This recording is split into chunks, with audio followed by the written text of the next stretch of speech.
Pull up a chair. Let's talk. Let's talk about why do people automatically assume that because a woman is single, she must be lonely, or that if you're single, you must be looking for somebody. Because those are two completely different things. And I think somewhere along the way, especially as women, we were taught that being alone was supposed to be this temporary condition, like you're just waiting for the right man to come along so your real life can start. And sometimes it's not even anybody saying something directly. It's the assumption.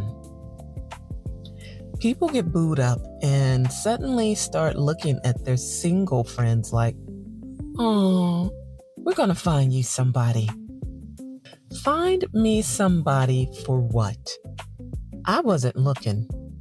Damn, can I just live? And that's another thing. Why do people assume that if you're single, you're looking? Those are not synonyms. Single is my relationship status. It is not a distress signal. It doesn't mean I'm accepting applications. Now, don't get me wrong. I like companionship. I like having somebody to laugh with. I like affection, having somebody to go places with and make memories with. I'm not anti-relationship. I'm anti the idea that a woman without a man is lacking. There's a difference between wanting a relationship and needing a relationship to make your life feel whole.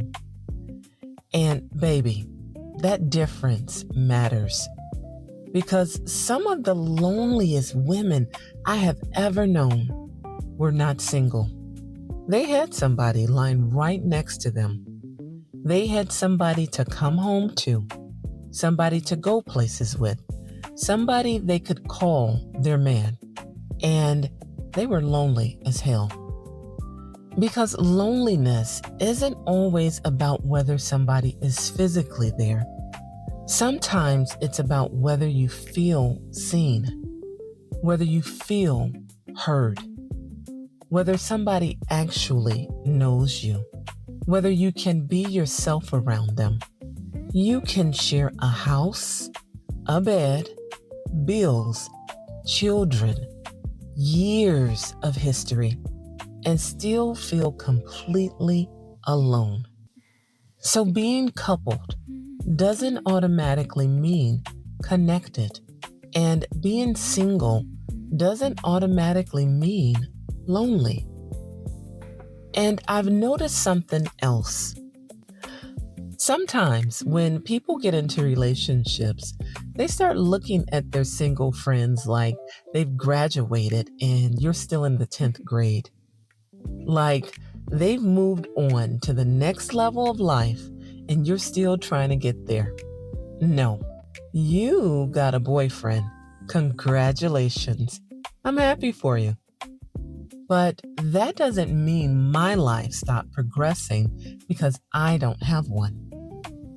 Because sometimes being single is actually peaceful.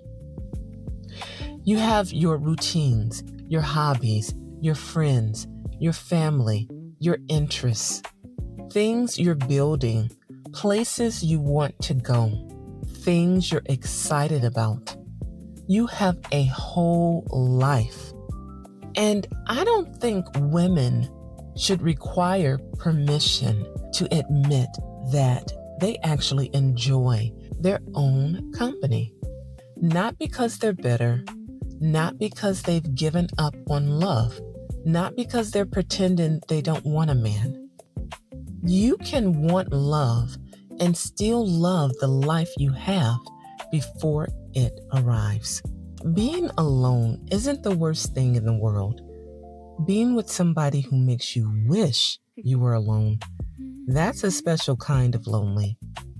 And maybe that's why I don't understand why people automatically feel sorry for single women. Maybe she goes to the movies alone.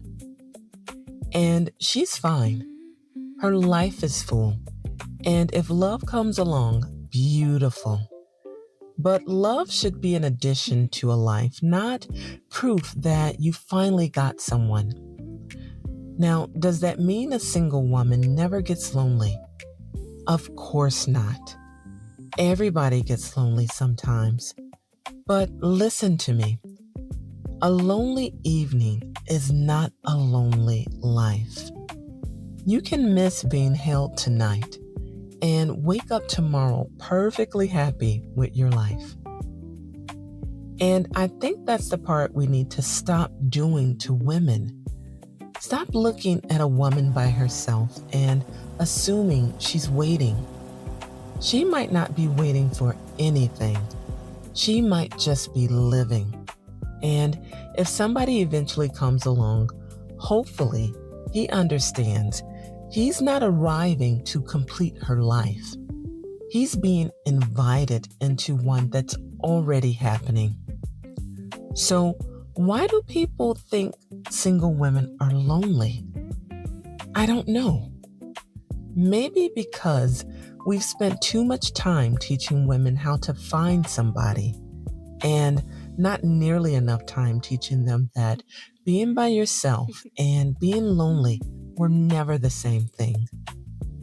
Until next time, give yourself and everybody else a little grace, measured grace.